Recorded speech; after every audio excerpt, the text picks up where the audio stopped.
This is how Ukraine's army is halting Russia's advance, using anti-aircraft weapons like the US-made Stinger against low-flying helicopters.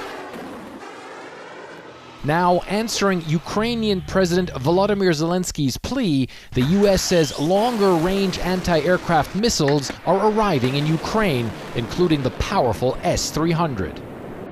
You know what kind of defense systems we need, S-300s and other similar systems.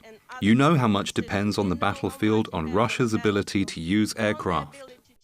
After Zelensky's impassioned speech to Congress, President Biden announced a massive new security assistance package worth $800 million, including drones, anti-tank weapons, and 20 million rounds of ammunition.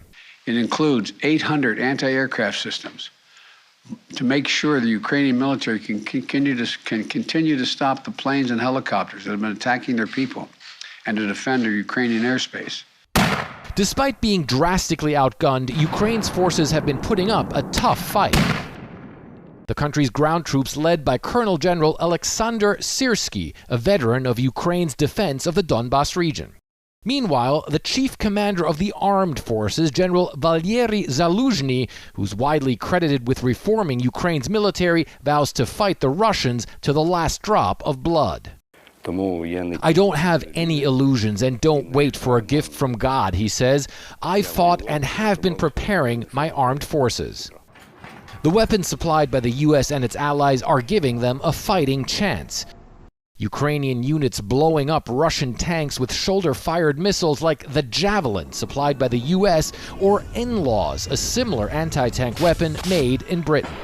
We're at a crucial point in the battle here where Ukraine is tipping the balance against Russia. Russia's clearly in trouble.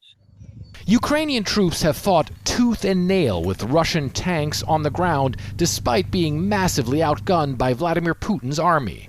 While the US and NATO still reject the idea of a no-fly zone, the Biden administration has made clear it will continue to arm Kyiv's forces to help as they bog down the Russian military and inflict massive casualties. Fred Pleitgen, CNN, Lviv, Ukraine.